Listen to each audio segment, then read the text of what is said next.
In this video, we look at a 20th century scholar's view on civilization. His name was Clive Bell. Bell argues that civilizations get started with a core group of what we would now call influencers. Critical to the formation of a superior culture is the development of personal qualities like objectivity, reason, delay of gratification, and ethics. He stresses that open-mindedness and tolerance are necessary personal qualities that must be developed in people, and he also emphasizes the importance of a liberal education. Like George Harris before him, he additionally champions the role of minimal government, individualism, and freedom, as well as cautioning against the rise of tyrants. Clive Bell was an English art critic and member of the Bloomsbury literary group. He attended Trinity College in Cambridge, where he studied art history and married the sister of the famous author Virginia Woolf. Among other books, he wrote Notes on Civilization, first published in 1928. In it, he highlights his ideas on civilization, which we will review in this episode.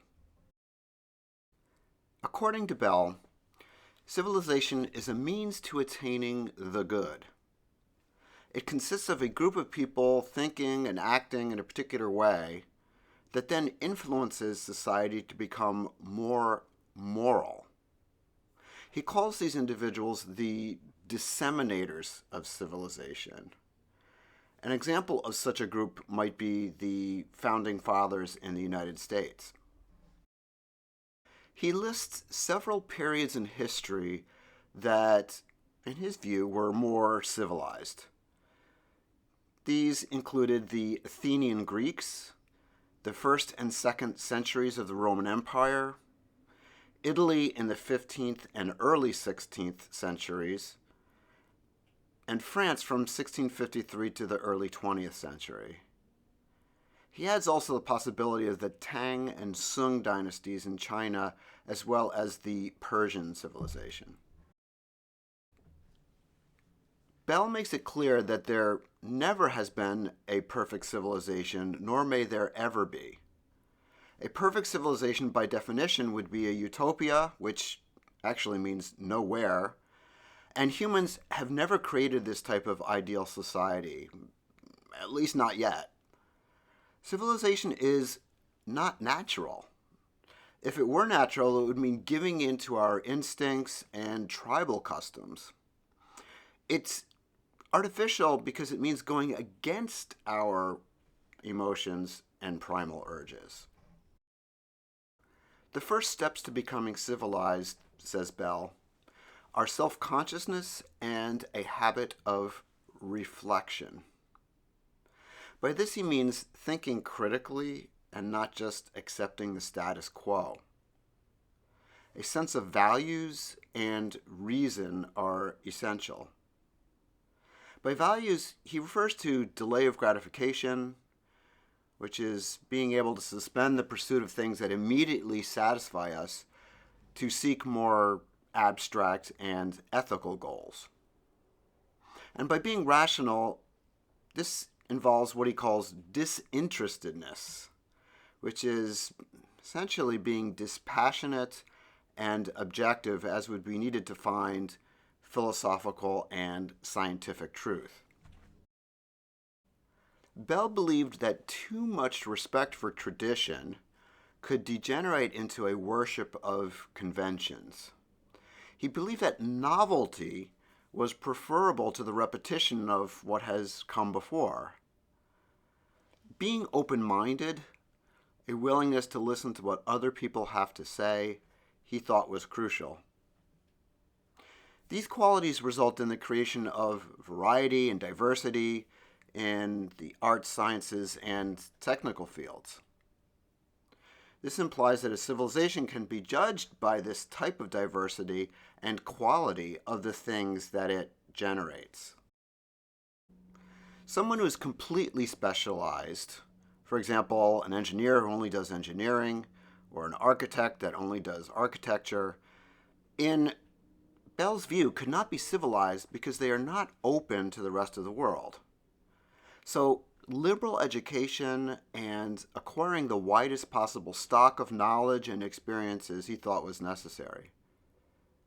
He advocates knowledge as important first as a means towards an exquisite spiritual state, second as having utilitarian or practical value, and then in the appreciation of beauty. The emphasis in his perspective is on individualism and not the state. He believes it is better to be a citizen of the world. People are people, in his view, no matter where they come from, and we should be able to empathize with others. We should not be blindly patriotic and prefer members of our own nation over immigrants.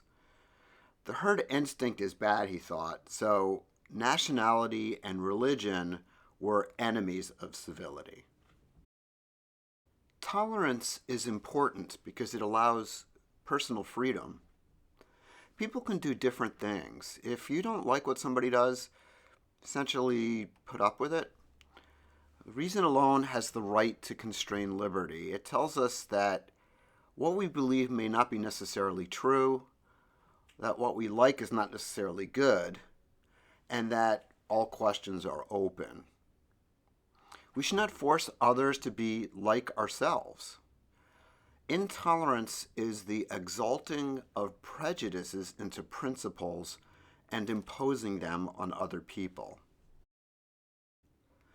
A tyrant is a person who cannot find satisfaction in normal life. Instead, they must have power and impose their power on others. These people have the desire to make empires, disrupt the peace, and as such are barbarians. Their actions only lead to war, persecution, inquisitions, and secret police. Unfortunately, he says, there are many fools who believe and enable them. Tyrants are fortunately in a minority, but as they have nothing better to do than to seek power, and as the majority is often stupid and docile enough, in his words, they usually get it. He is obviously referring here to autocrats and their populist nationalist enablers. To oppose tyrants, we must fight their use of fear and force. These are the tools that tyrants use to control others and to start wars. Bell believes that the mere exercise of power, the act of coercing others, will tinge a man with barbarism. We see this now with police brutality. Psychological research like the Zimbardo prison experiment confirms this. Once people are given power over others, they tend to use it and to seek to expand such power. Bell says there must be a will towards civilization, that people must want it. He thinks they do, but don't often know how to get it. Bell's civilization is in many places what objectivists and libertarians have been fighting for. This is a society of individualists, each rationally pursuing their own ends and free from coercion. Notice that in many cases it overlaps with what George Harris had said several decades earlier with the importance of reason, freedom, and individualism.